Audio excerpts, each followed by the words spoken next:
Hello, ladies and gentlemen. We are doing a rundown of Week 1, Day 2 of Spring Split LEC 2024. We had a couple of bangers of games with new information to dissect and digest. Please catch my co-streams. As per usual, LPL, LCK, we watch it all.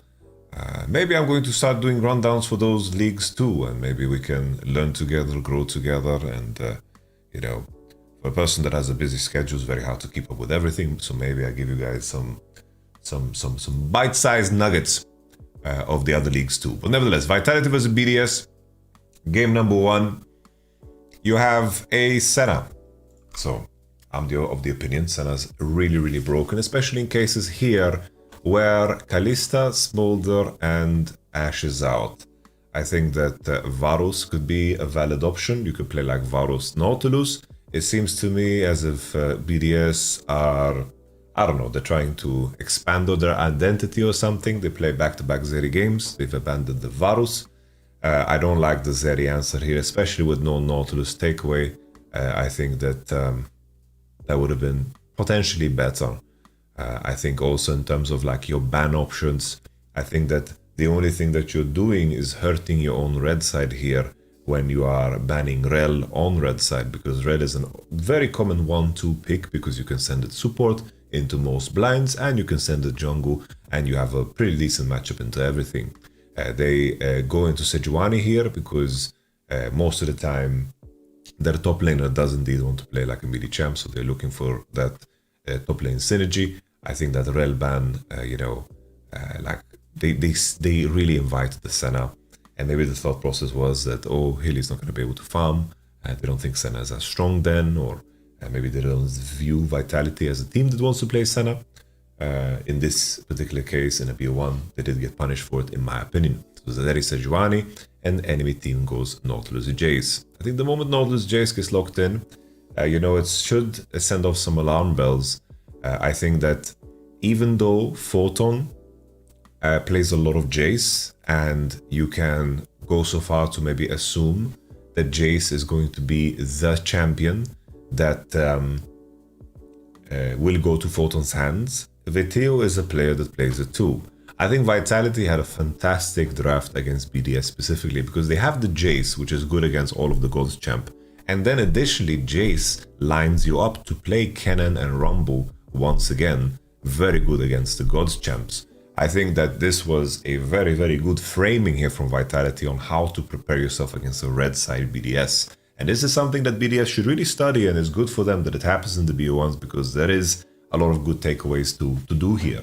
I think that Vitality really masterclass in draft. I think Rumble as a champion deserves more play because a big reason as to why Rumble fell off was because very rough to get a very strong mid and top duo.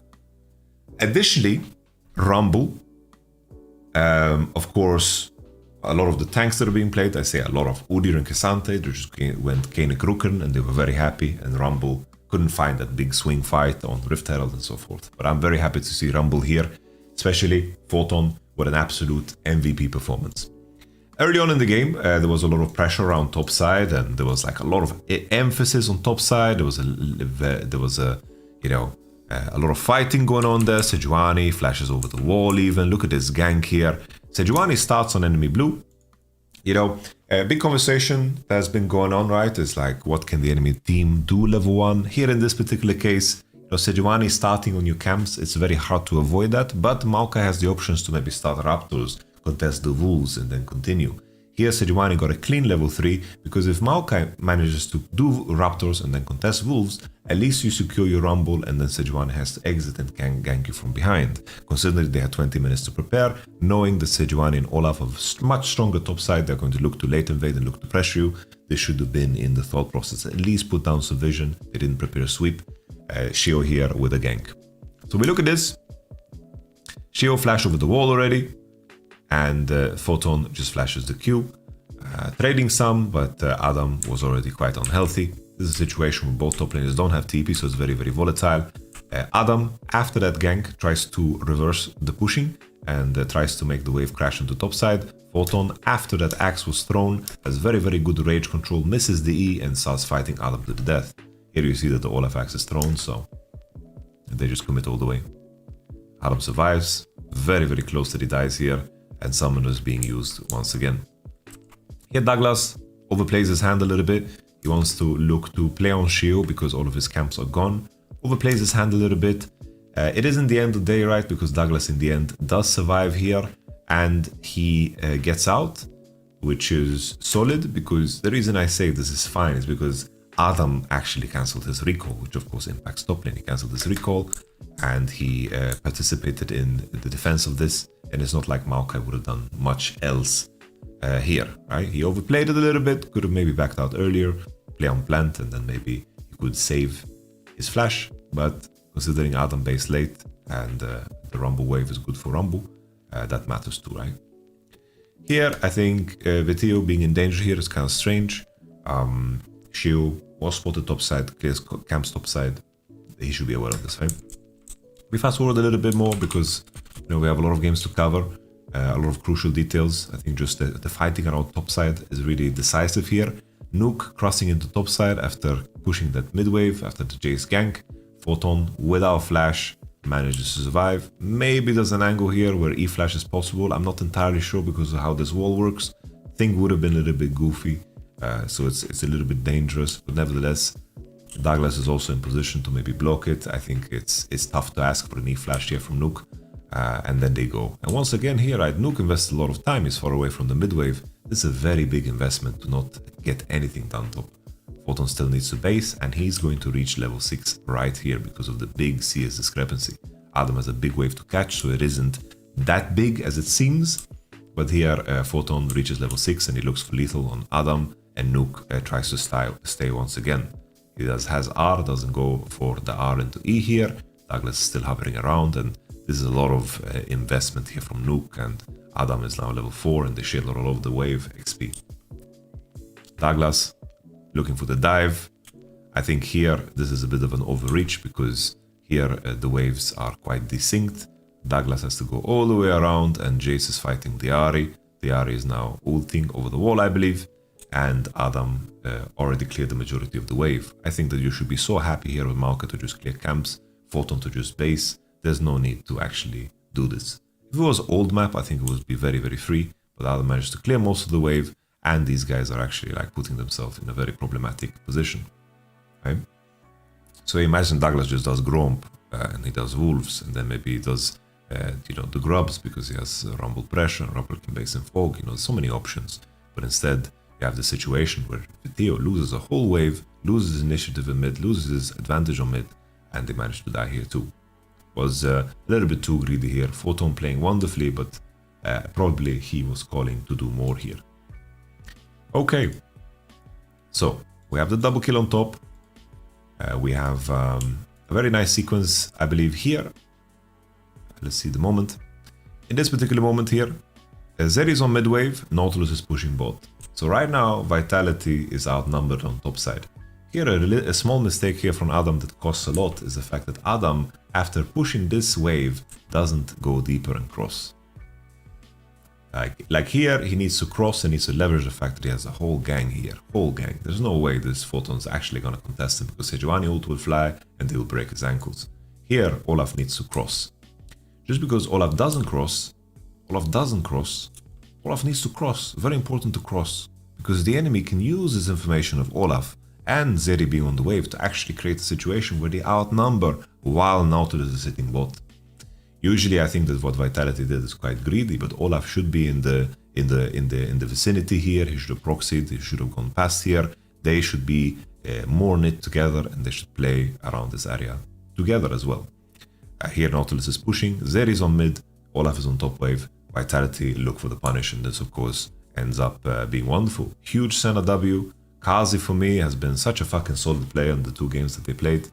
Props to Kazi, really showing up, and Hilly for also having a fantastic Nautilus performance. So this was nice swing, important details there that I mentioned that all of us can learn from, of course. We continue. Good swing here. Maokai ult maybe not the greatest, but the fact that this play extends is very surprising.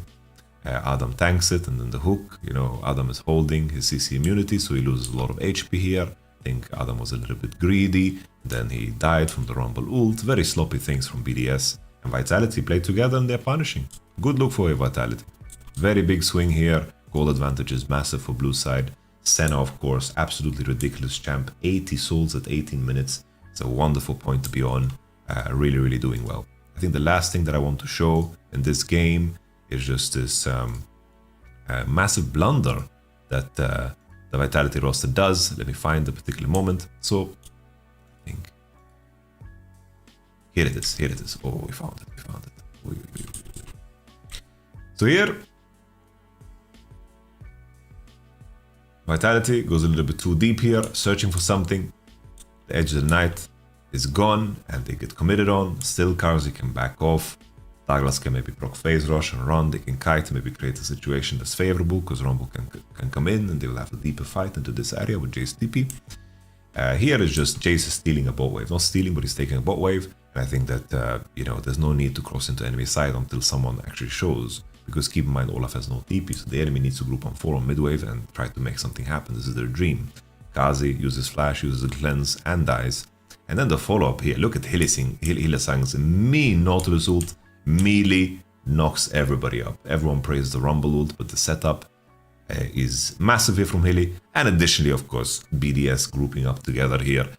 They feel very good in this fight because it looks super, super winning. But this combination, man, crazy one, crazy one. And then the photon follow-up here, you know, with the rage, with the Q going and the red, and then Hylissang posturing here to block the autos from ice. Super nice. And that is all she wrote.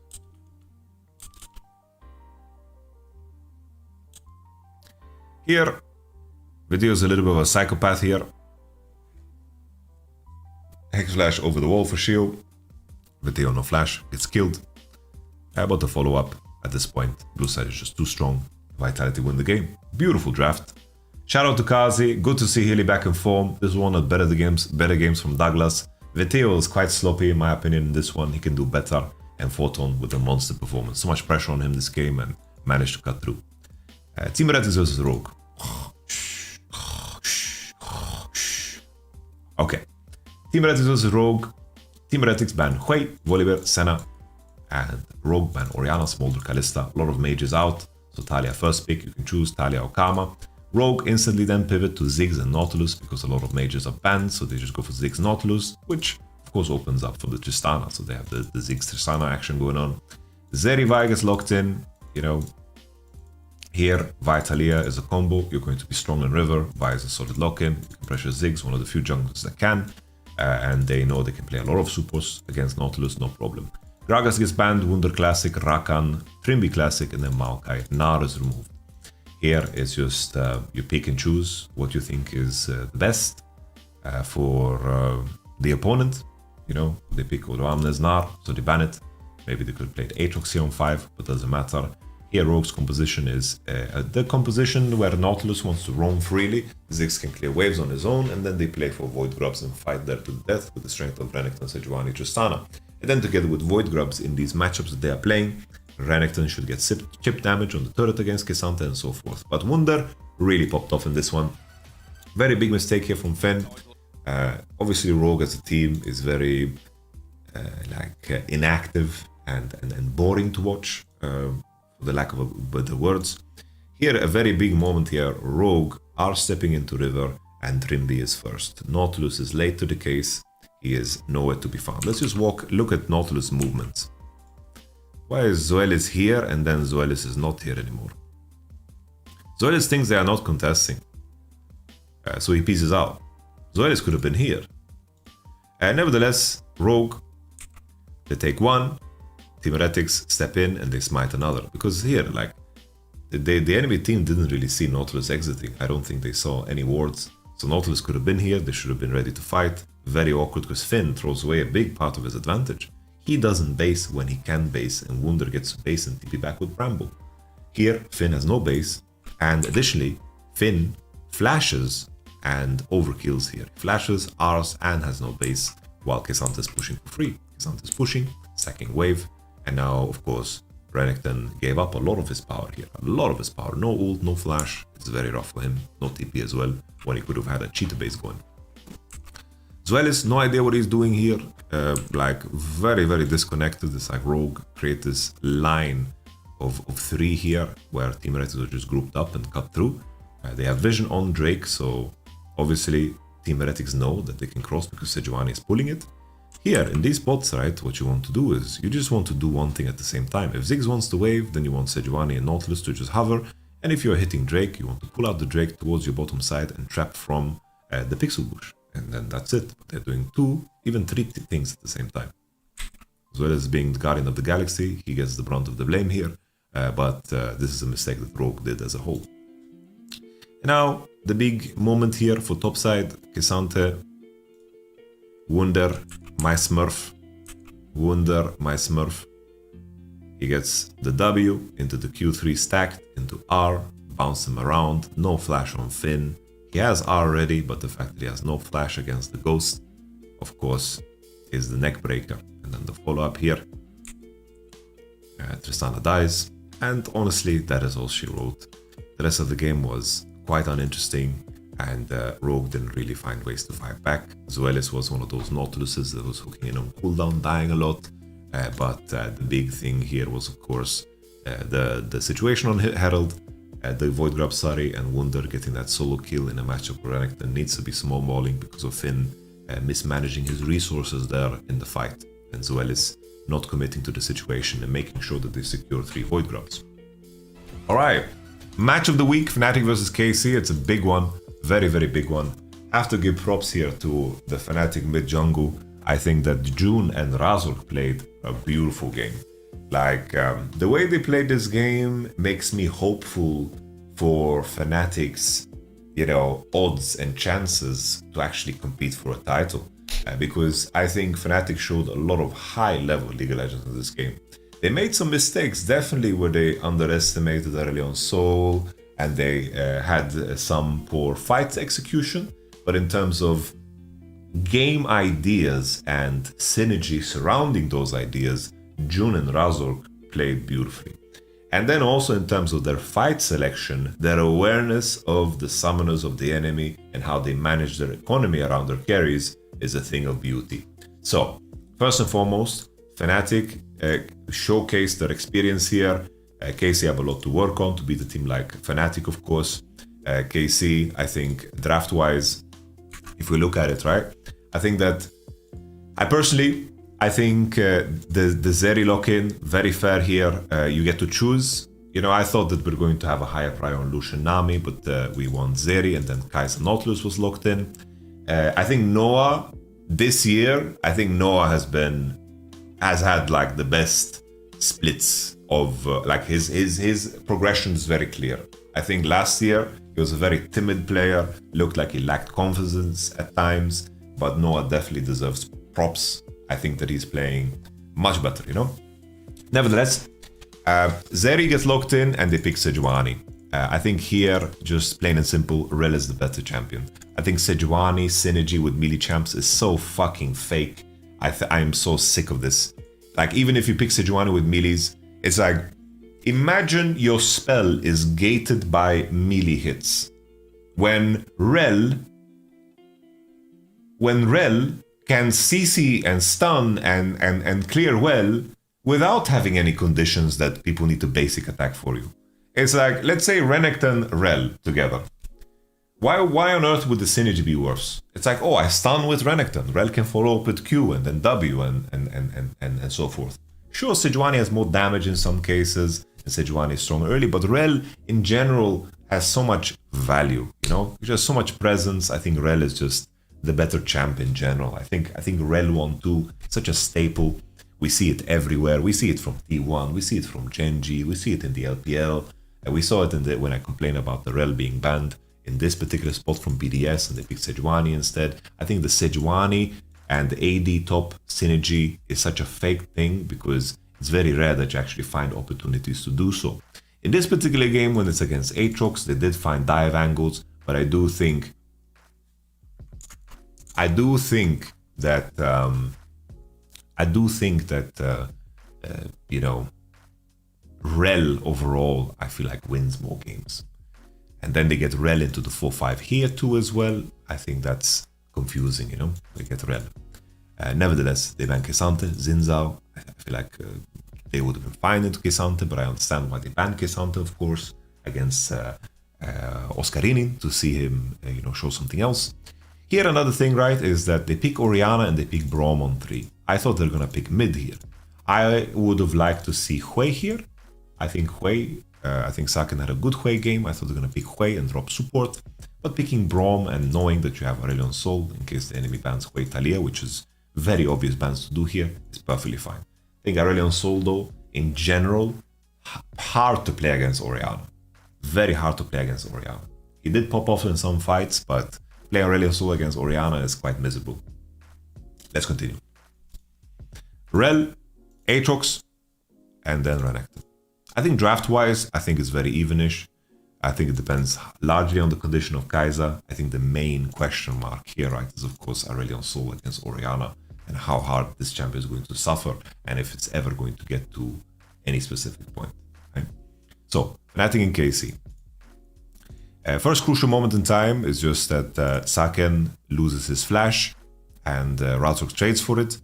This is going to extend into a lot of situations here. Like the whole sequencing here where Rel is going to look to pressure together with Jungkook is going to be massive. They are going to step into bottom side here. Nautilus. I was surprised here that Bo does 1 and then pieces out. Trying to understand because I want to see why they did this. I don't know if they expect to be dove in bot or why he doesn't like stick the landing here. I'm not so sure because Cabo is so strong on top side. I don't think that Zeri and Braum can get dove. I think they can ward on Drake, and I think if they see the enemy going on Drake, I think they could cross, right? So I feel like they could have probably finished the grubs here, but he takes 1 and then continues his clear and makes sure that he ends up on bottom side.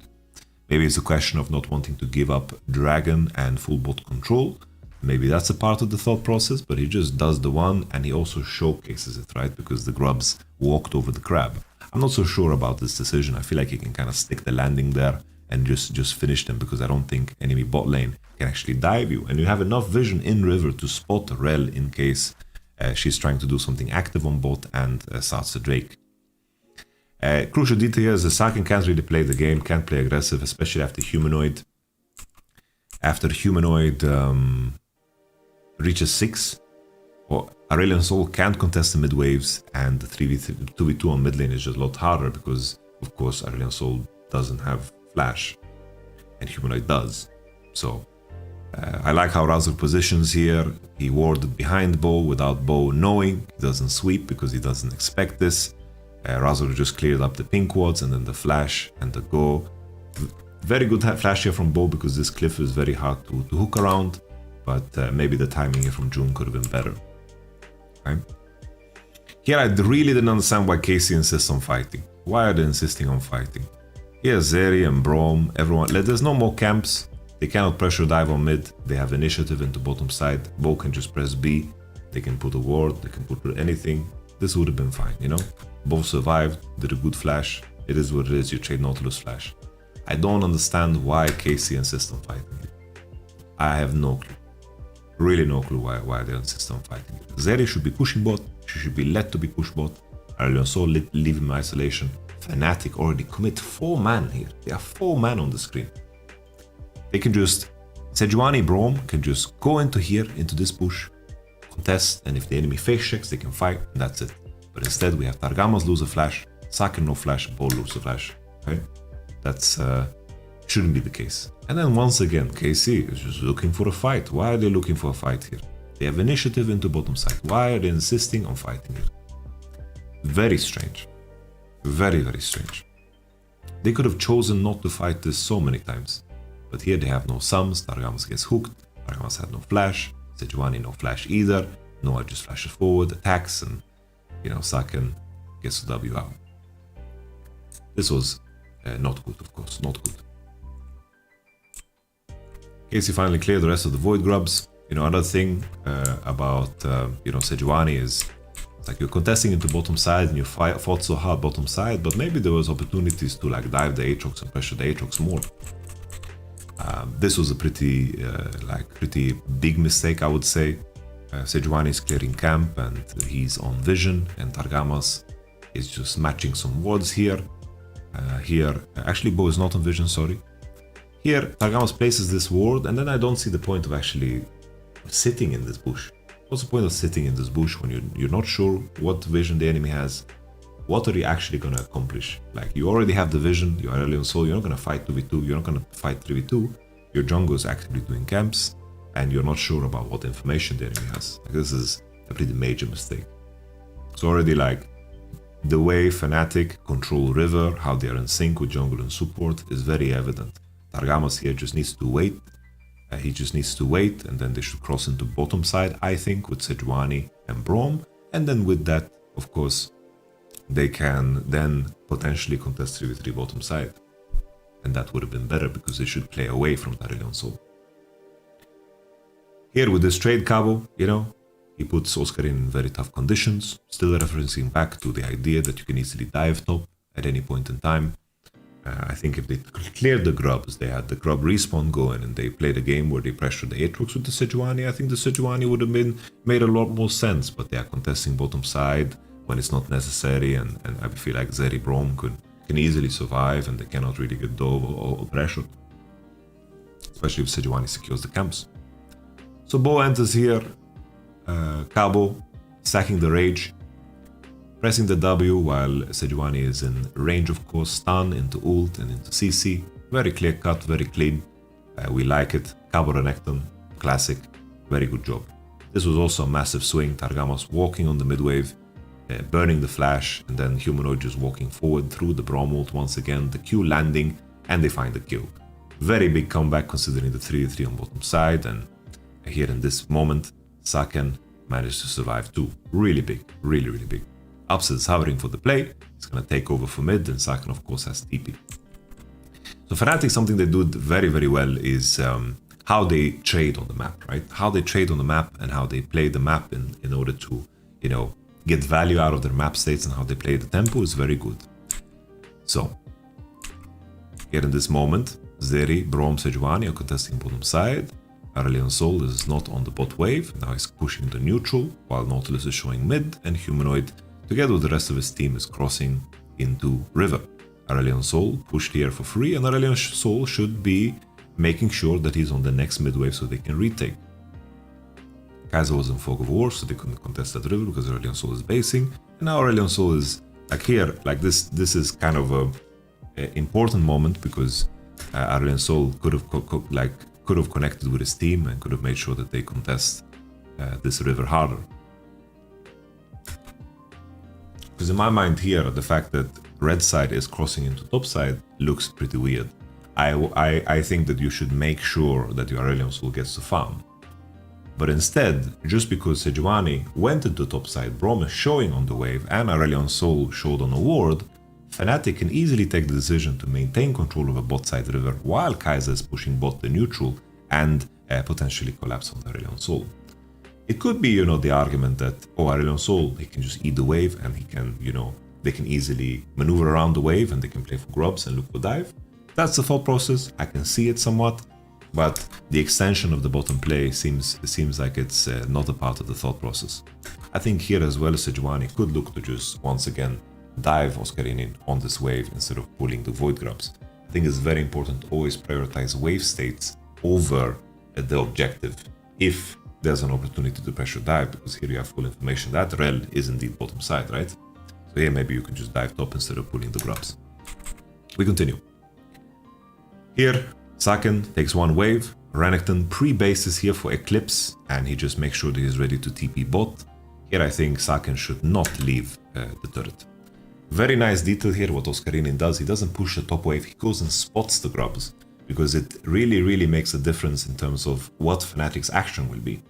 If they spot the grubs, it means then that Fnatic will actively pursue the dive on Saken. But I think Saken leaving the turret when Renekton wants to TP is a mistake. Because imagine here Saken just eats the wave, ults the wave, clears the whole wave, and they try to dive him. No Q angles for Nautilus, has no flash under the turret. And then of course Cabo TPs. I think that's a game changer, you know, but here Saken leaves the turret and they find him in between towers, and They just kill him, of course, with the Kai'Sa ult range. In this game, Noah ult range buff actually made a huge difference, funnily enough. Kawashad goes for the CC, and Noah gets a kite out. He does a good job, and KC lose a lot of value here. A lot of value. You know, Fnatic is very sharp in their sequencing, and this is something that KC needs to clean up. Let's continue. Here as well, similar sequencing. I don't like that Zeri is doing Raptors. I don't like that Bo is doing Herald. I think that they should all do the same thing. Oscarinin should not be allowed to take this top wave. Very important. Oscarinin is just cheating this wave fully, while Renekton is not allowed to farm and he gets punished.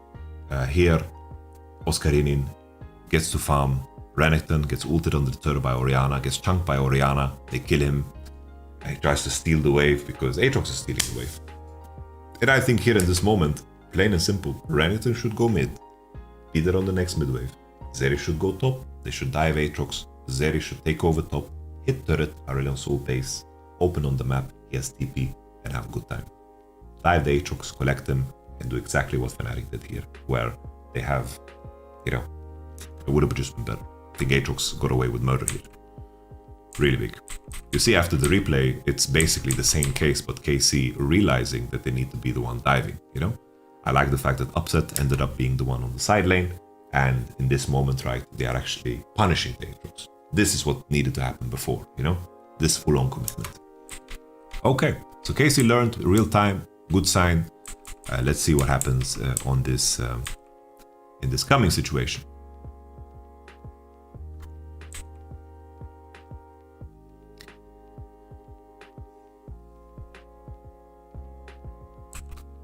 Here, I think a pretty standard play, right? KC are looking to pressure actively because Aatrox is showing on the bot wave and stealing this wave. So KC is trying to find a fight. From the previous sequence, there's full vision into topside. When KC dove bot, Nautilus put full wards topside, reopen on the map with fresh wards, right? That's what's happening right now. So they have full wards. They should know Aatrox can TP behind them. Here, looking for Humanoid is perfectly fair. He has Mercs, you know. Maybe there's a way for them to press their abilities earlier. Maybe they can throw like Sejuani ult on Humanoid. I don't know if it has cooldown. I really can't tell with these icons. Like, I don't know if Bo can just send his ult. They can break the turret and just look to all in. Saken can follow up with ult. You know, they can maybe force Humanoid to use some resources because he's posturing quite aggressively, right? Maybe burn his flash, maybe make something happen, you know? Here they might have managed to finish the turret. And with the far TP from behind, they're trying to collapse. Razork flashes out and Bo doesn't connect with the Seju. Very important to pay attention to the tools that you're using and how you're fighting, because you need to be able to hit the same targets and have ways of actually accessing the opponents. Sejuani ult was used and the W was used, and additionally, of course, Braum ult was used. These are very important tools to actually put pressure on Kai'Sa and Orianna. So as this has happened, this is a fight that is pretty much disengaged already, and the choices are all in Fnatic's hands. I like the idea here where you know, they are turning on Oscarinin that is coming in from behind, but KC are just not on the same page because Targamas is looking for more. Not sure what Targamas is looking for here, right? Orianna is stunned, he's like Wing forward. This play pattern, you know, this image here is a rough one, you know? It's once again the same principle. It's like you use your abilities, you're looking to make the enemy burn crucial cooldowns. If you don't hit, you need to understand how you can connect with the enemy, Orianna or whatever, and then it would be better. But instead, they overextend in the fight, and you know, the Sejuani ult not landing there on the rel is a big deal, right? It's a big deal. We continue.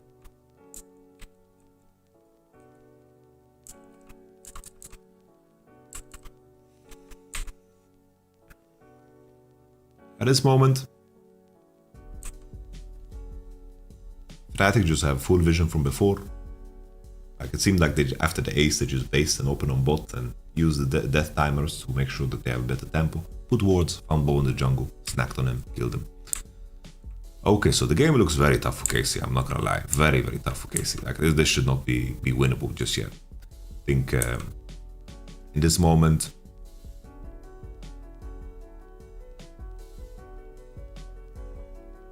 Aurelion Sol ult, getting turbo value here. The Aurelion Sol ult is absolutely massive. I wonder if there's like a way for them to start fighting earlier here, because like Targamas presses his E here, lands, and like Cabochard is waiting for his moment to pounce. I was looking at this real time and I was thinking if KC can actually fight back harder, but it just doesn't seem like they have the damage for it. Like Aurelion Sol and Zeri don't do enough damage in this spot, and the Drake slowing them as well is really, really rough. It just doesn't seem like they have enough damage here to actually kill.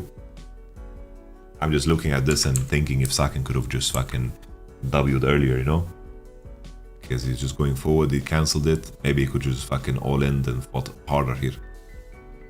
Not so sure, not so sure. I can't really, I don't have a good feel for how much damage Aurelion Sol does. But it's just like in this moment here, right? Right here, it just looks like fucking Casey's going to murder them. I wonder if there's a way for them to actually squeeze more here. Can they squeeze more here? Not so sure. Actually, Aurelion Sol W ran out. Like, he cancelled it because he doesn't want to go into the Aatrox, which makes sense, right? He doesn't have W right now. Yeah, probably there's not much to be done. Not much more to be done. Considering their gold, right? It's like 2 for 3 is pretty damn solid. Out of base Fnatic. Get the thing. Very rough here because Kai'Sa has 3 item advantage. I will fast forward to the situation on bottom side. This is just insanity from Fnatic, right? It's like G2 made a similar mistake today too. It's like just hitting the turret here, committing for tier 2. Like here, the standard play is, oh, you make the enemy defend, you push tier 2 bot all the way, you cross into top side, play top side, take full vision top side, pressure Nash, because you have item advantage on Kai'Sa. But instead you have this situation where Aurelion Sol just fucking roots him under the turret with the E, of course, and then they extend Cabochard with the well-placed TP, they commit all the way, and Razor doesn't get the TP back, and Saken just barbecues him. And this was a big swing, of course. It's fucking Nasher, they get the kills, they get the shutdowns. Noah has no summoners. Really big deal. Like, this Drake should not be fightable for Fnatic because they have a Kai'Sa with no flash, no cleanse, and Zeri managed to catch up with this whole sequence. Here, I think that, plain and simple, at some point, I think it makes sense for someone to base. I think that in this sequence, KC are very slow. I think that in this spot, Aurelion Sol should be aggressively posturing. I don't like here that Saken is in river when he should be in the jungle, and then he should cross into bottom side the moment KC takes this mid wave, because he should hover where Braum is. I think it's better. And after they take the mid wave, they see that the enemy does not contest. I think that, you know,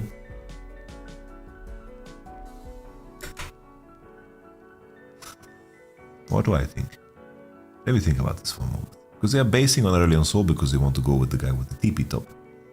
And then here Aurelion Sol is going into top side where he's getting collapsed on by Orianna. And Aurelion Sol is not on time. Let me see when they see Aatrox pushing, because maybe there's a different solution to this.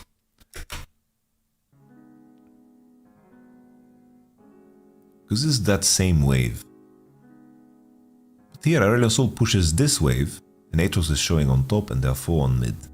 Does Aurelion Sol actually need to hover? That's the question. I don't think Aurelion Sol needs to hover. I think Aurelion Sol should just keep pushing now, because they lose a whole wave to the minions. I think that's the issue. Aatrox is showing on top, Aurelion Sol is on bot. I think that KC should be able to take this mid wave as 4, and that's it. And then the other question is if the lane assignment is wrong in the first place, that Aurelion Sol needs to be the one mid, but I think putting farms on Aurelion Sol is good. Let me see the map opener. We can't really see it. We can't really see it. This is the map opener. Zeri is on bot wave, Renekton is mid. I don't like that Cabo's pushing this mid wave. You can just keep it and wait. Yeah, I think honestly Renekton should be the one going bot and Zeri should just go mid. And I think that would have been better. And then Aurelion Sol just crosses and then he can base and go top. Because here at this point, I think Aurelion Sol should just commit. Like the Aatrox is showing top, so he doesn't need to be mid as I said before. I think Aurelion Sol can just go bot and commit all the way because they lose a full wave. Because he bases too late and he's not top on time and the enemy just looks to dive him. And they managed to take the turret. Like Fnatic took 2 tier 2s and the enemy team is the one with Nash, and Saken overpushes here and loses flash, which is once again a very big deal in these type of games. You can't lose flash. It's very important. Okay, so now we have the Drake that's spawning. Noah has no sums. Aurelion Sol has no flash from the situation before. And also, I like that Saken at least didn't ult top, right? He didn't ult top. Oscarine did ult, Humanoid did ult. So everything is looking good here for KC, coming into this fight. Noah no sums and so forth. Upset, flashing, Aatrox not hitting the fat Q, and this is just, you know, a juicy situation for Zeri, you know, with her items, with the PD and with the move speed and the AoE damage, you know, a bunch of lasers just firing away. Noah no summoners, hard for him to play the fight, and they managed to get it going. Aurelion Sol chasing after Oscarine, it's not necessary, but very good fight for KC. No flash on Kai'Sa and so forth, and a lot of ults were burned to actually burn the second flash. This was tragic, but you could also think about this situation, and Humanoid used flash. He used flash for 2 kills in a point in the game where flash is very crucial, you know. But so it's like 2 schools of thought. It's very grief, right? Targamas, Ambo, they both die here with the portal over. I don't know what the fuck the plan was, but Orianna did indeed flash, so it's not like it's completely GG, right? The only sad part about that is that later, the final fight, right, Humanoid actually has gold for death cap. So look here, I was saying when I was watching this live, yo, Upset has no flash. They just need to stall until Upset has flash. They need to find a way to make sure that they get to the point where Upset has flash. I was like, Fnatic, why are you not pressuring? What's happening? And then it hit me, right? Death cap is being bought, and that's what they're waiting for. And they timed this flash fucking perfectly, right? And it time summoners is all I'm telling you. Time summoners is the song and dance. Upset, no flash for another fucking 20 seconds. They hit Nash, death cap is ready, 4 items ready, 4 items ready. But of course, Upset doesn't have the flash. Additionally here, Aurelion Sol is basing. He needed to just hold the base and TP because he's completely disconnected from his teammates. Here, Saken is coming from this flank angle and it's just not working. It's really not working. And you can see here from Fnatic's side, yo, Zeri has no flash. June played this beautifully to push her forward. He's pushing forward. And after they don't find the steal, it was hard to do so against Rel. Once again, another strength of Rel, that he just has so much burst damage. And then of course here, the moment Upset is in range, he's looking June in the eye, he feels like, oh, he needs to participate in this fight somehow. The Nautilus ult lands. And then additionally, like this Aurelion Sol is just so out of position. Like he's on vacation right here. He's on vacation. But very good snap engage from Fnatic, right? They snapped, they went. Fnatic showcased better understanding on how to play the map trading game, where they got away with more, and KC had some misses there. Better jungle support synergy, that was super crucial. And then just Fnatic's execution in this final fight in terms of their understanding of the economy of the game was very beautiful. But I think that Fnatic played a very solid game. KC fought back. You know, the main thing to work on is just those map trades, super important. Map trades, super important. Like Aurelion Sol got Dove. You have Renekton got Dove. Very crucial things that just gave Fnatic a lot of gold. I think draft was solid, had potential. Aurelion Sol into Orianna is a bit scary. I think maybe here you just pick Hui on 3 and then you just pick Support on 4 because you have options into Nautilus with Zeri in my mind. But nevertheless, you know, solid draft, definitely playable. And I think KC can work with this, you know, they can definitely work with this. Fnatic though, as mentioned before, like this makes me hopeful for Fnatic. I think they showed a lot of, like the eye test is happy with this one. All right. GX versus SK. Bro, my mind forgot about this game. Completely forgot about this game. Shit, what happened in this game even? Looking at draft, first pick Ashe. Ashe Kalista. Not a lot of bot lanes I would want to play Ashe Kalista. Senna out, Smolder is in. Kalista is something that's good into Smolder. Some teams prefer not to pick it. SK do very standard thing, picking AD and Rel. Strong rotation. You're very happy on red side when you do this. Gives you options to play whatever the fuck you want in other roles. That's the beauty of Rel, right? You lock in Rel, you can play anything with this champ because she covers so much of your composition already. They pick Nautilus on 3. That's why Ashe first pick as well. You know, Ashe first pick, you in 99% of the case are sending it support, right? So you're playing Ashe Kalista. Sure, solid lane, good blind, can lane against a lot of things, but a lot of pressure on you to actually, you know, get shit done. They pick Gragas here, 1, 2, 3. This is the second Gragas game that Uramne played. Maybe they just reach conclusion, think Gragas is very strong blind. But then you're playing Sejuani, Jace. I feel like this composition doesn't offer enough in the early game to create like a snowballing force, and also it will run into damage problems in my opinion. Nevertheless, SK picked Renekton on 4, which I thought was strange. You know, Gragas is showing maybe you can do more here.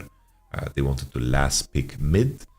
GX also banned Rumble and Aatrox. They just set up for the Gragas, I assume, just to pick, you know, the best champions to pick the Gragas they are removing.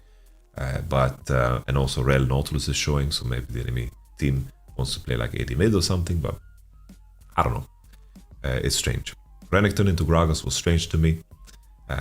Maybe they just thought it's the strongest blind because Gragas can still go jungle here against Rel, go mid, and they just thought we're gonna pick Renekton so you can 5-pick mid. So this one did it for Niski. In this game, honestly, I don't remember what happened in this game. I think I was like half asleep when this game was running. I'm not so sure. I'm really not so sure. Not so sure what happened. I remember thinking that Peach just got caught for very little reason. Like here you're just hitting a pink ward when no one is showing on the top wave. His bot lane is basing. This is very bad, of course. What else happened in this game?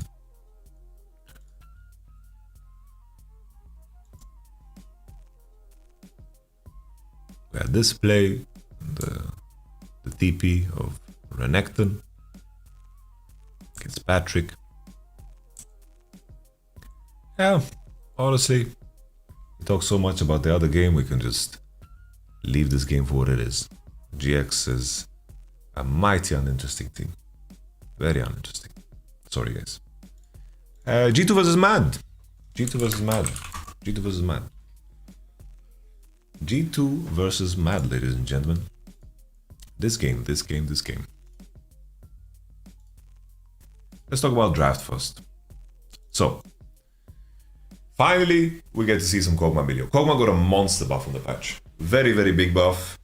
Q to match attack speed actually makes it into a useful spell. E slow down. AD scaling up on R. I like Kog'Maw. I like Kog'Maw into Smolder specifically too. Smolder doesn't like high range. It's not strong in lane. And then of course, you know, Kog'Maw, Milio together, very strong combo. I think that Smolder will have a very hard time actually finding the opportunity to ever Q the Kog'Maw. I really like Kog'Maw Milio. Really, really nice lock-in against Smolder. Good punish. I was thinking if MDK have some room here to potentially send Smolder into other lanes. But honestly, with the bans, Kalista, Draven, Lucian, Varus out, there's very little things that you can pick here that's going to be really good. The only thing that I really thought of, was Bard. So they went for Alistar here because Alistar is fine into Nico, fine into Rel. I really don't like picking Alistar into Milio, Kog'Maw. Kog'Maw outranges you, and Milio can anchor a Messi you. It's very miserable to play Alistar in my opinion. K'Sante goes locked in, good K'Sante game, pairs together with Ivan well. Orianna, Ivan, Smolder, K'Sante completes your composition. Here in the super role, I don't think like picking an enchanter would have made sense. I think it's just very hard to pick a support that makes perfect sense against Kog'Maw. In my mind, I think Bard ult maybe would have been like significant, but it's very hard to tell, you know? It's very hard to tell. It's just, even if you pick Bard, the lane's gonna be miserable, but at least you have Bard ult to pressure Kog'Maw because very little tools in the game actually pressures Kog'Maw. And then you can maybe look to play a 3v3 around mid, and you can be very, very busy and active. But Alistar just seems like such a struggle. But I can say that Mad Lions definitely have a hard time picking a super pick here, because there's flaws with Bard too. It's like you're picking Bard Smolder, right? And Bard, playing Bard together with Ivan, Orianna, it seems like your 3v3 is crazy good. You know? There's all of that, right? There's all of that. There's all of that. Jace, I hated in this draft. It's like Neeko they pick because they just want a champion they can push and contest early, but Neeko falls off against Orianna. So there's problems with Neeko too. I thought they're gonna lock away and call it a day. You know, just pick another mage. Usually here, best for sure would be Azir, but Azir is disabled. It's funny how good Azir would be in some of these drafts, but of course teams are drafting around the fact that Azir doesn't exist. But Jace, I don't like it, even though Jace can be fine against K'Sante, can be decent into Orianna Smolder because you outrange with EQ. I just don't feel like Jace is that EQ machine anymore. Especially playing against Ivan, there's shields, there's a fucking Daisy you need to dodge around. You don't get to have many opportunities with your siege because you're laning. I feel like the points and the games where Jace is strong are a lot more unique nowadays because of his itemization. So he goes Eclipse for the lane, doesn't have lethality, his EQs don't bang as hard. So I don't like adding so much risk for so little benefit. The benefit of having Jace on your team is very small. Unless it's like a monster matchup, you're gonna dominate and you're like one of the greatest Jace, I don't mind. I understand why they pick it, because against their top side, like the Orianna, Ivan, Smolder, the first 3 picks, the top of the draft, Jace is good, but I don't think he's good enough to justify the added risk of the game. I think here you just want to have a strong early game champ that pairs well with Neeko and can fight back on the early objectives. And then the condition of the Kog'Maw is going to decide the game completely. That's why I don't like adding the risk of Jace, because Jace is very fragile. You can definitely lose, you know? You can definitely lose the whole game on your own by feeding K'Sante. So, let's take a look at the game. Take a look at the game. We had some Ankara Messi action. Mickey, level 2 here, getting level 3 on the wave. We had the 3v3 on bottom side. Look at that Ankara Messi from Mickey. Beautiful. Absolutely beautiful. Rel is coming, and here Super's already low HP from the previous trades. Navarro flashes in, but there's no lethal. This, of course, is a flash that doesn't really work. It's a bad one. It's tough. It's not good. Before this, Caps also were together with Yike, level 3 gank onto mid. Super cool. We can just show you guys that one. Happens in this moment. Yike goes all the way around because he knows this ward. So the thing is, Orianna feels very safe. He goes all the way around to not get spotted by this ward, and then he goes for the mid gank. Just because Caps is saying in comms, yo, we're trading a lot on mid. The HP is very low, we can definitely kill him on gank.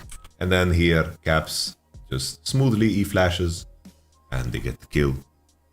And there we go. Very rough base here for first Kawi. And follow up by Alistar flashing there. D2 is already dominating the early game. Okay, we continue. D2 with the bot lane, you know, started dagger, so already Hansama's items are looking crazy. He did buy Ginzu first. After Ginzu got reworked, it kind of makes sense. Ginzu is not gated by crit, doesn't have a mythic passive. Ginzu just synergizes well with your W, you have AP scalings, all that good stuff. All the stats are juicy, all the stats are nice, works well, makes sense. Okay, we continue. They leash the Drake. Here in this spot, the mid gap is a bit too heavy. I don't like the blue side even consider contesting here. I think Ilioya is just checking to make sure that the enemy commits people onto this situation. Hex Flash from Yike is looking to attack Ilioya, but Ilioya is tethering well. He has, of course, boots, so he's chilling. MDK is just spotting, checking. There's no real fight here. They're just trying to make sure that the enemy commits 3 people into doing this actual objective. We continue. Smolder gets to farm. Smolder on 36 stacks. Not too interesting, not too high, but 7 minutes into the game, it doesn't matter too much. We continue. BB, Q3 here from Mirwin.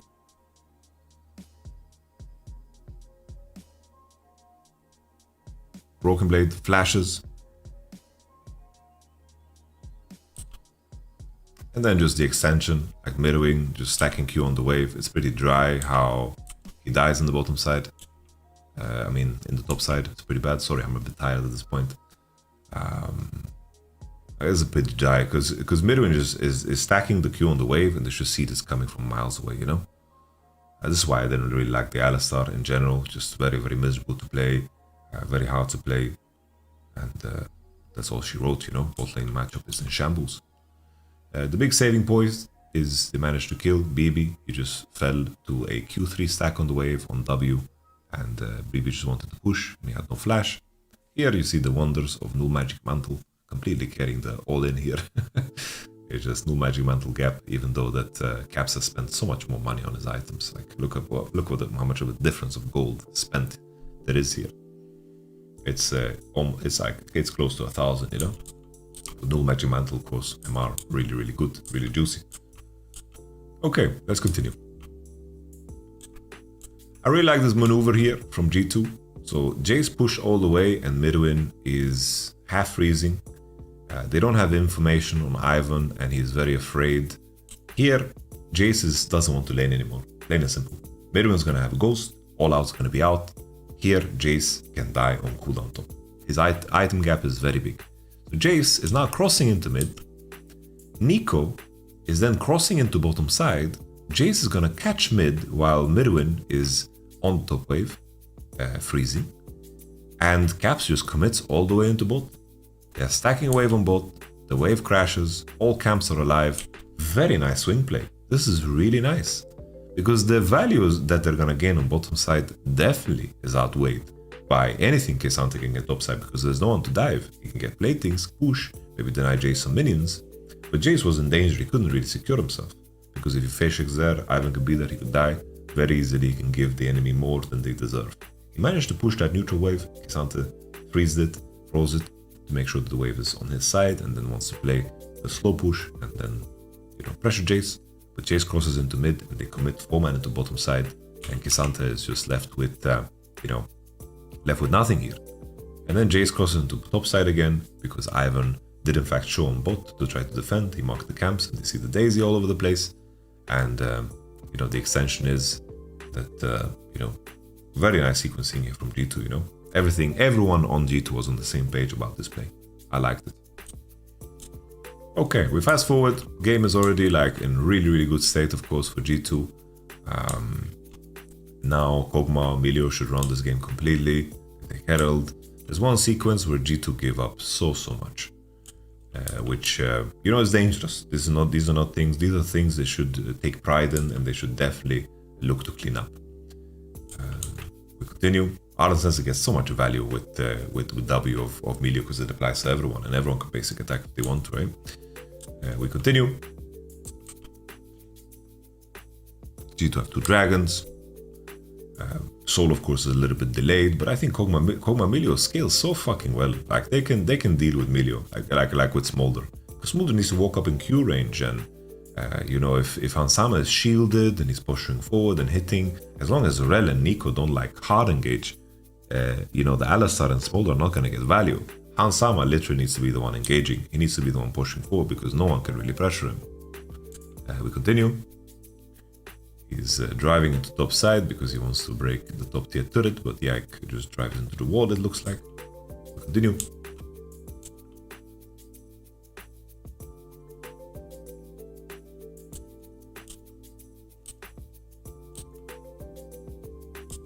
Trying to find the moment with G2 int a little bit. Oh, it's this one. Okay.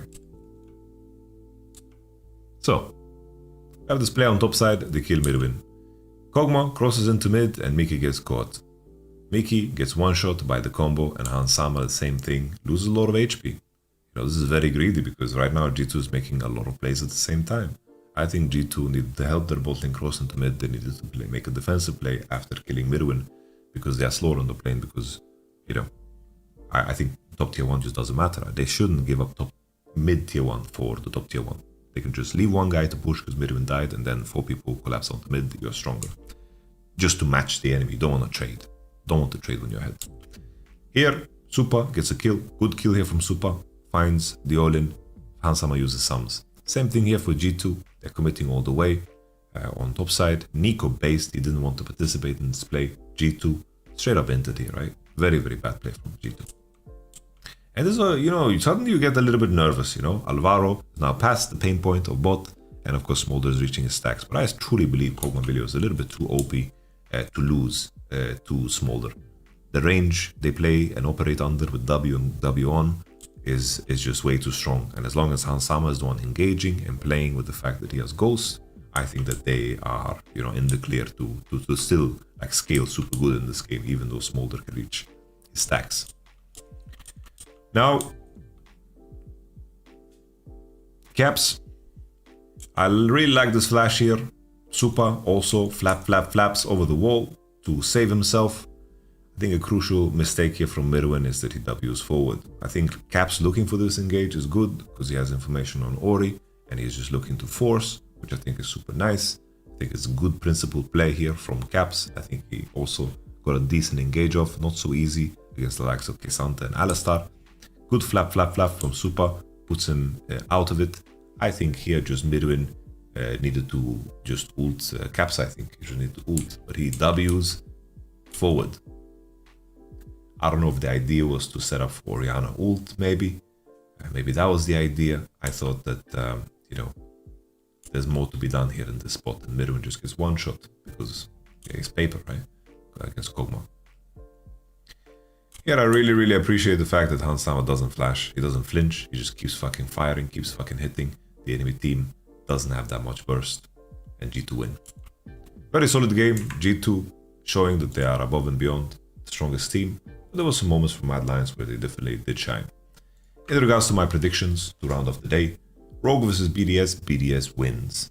SK versus Vitality, this is an interesting one because I think Vitality showcased a lot today. I think they showcased a lot today, and I have to say that Vitality in the both games that they played, I did like their draft. I think that Photon has shown really high levels, so Relevant versus Photon is going to be exciting. But I think it's going to come down to draft. But currently, I would say that based on what we've seen this split so far, I feel like Vitality takes it. I think something to pay attention to here is just what's going to happen in the jungle situation, because both of these junglers love Rel. And can Vitality's bot lane showcase the same form, because they did play two very OP champs in bot, Smolder and Senna. I want to lean a little bit towards Vitality, but Photon is definitely a player that has built up a lot of hype and has dropped down in a very harsh way to their floor again. So let's see how this pans out. But my heart wants to say Vitality right now, better than SK. GX versus Mad smokes them, rolls them, smokes them. Fnatic versus Team Heretics, I think Fnatic wins that. And G2 versus KC, very tough. What are they doing to us every time we have to play Fnatic G2 in the first week? Let the KC boys ramp up a little bit. There's going to be a tough game against G2, very tough team to beat. You know, G2, there is no reason not to predict G2 to go 9-0 and win every fucking game. There's no reason to predict against them. You need to beat them in draft. You need to really beat them in draft hard, similar to how Mad Lions did in their opening game with the Zac on 4 flex into Yasuo locate against TF, as an example, you know? Okay, thank you very much. Catch you on the Flipply Flop. Catch my co-streams if you made it this far into this video. Bless you and bless your face. See you for the next one.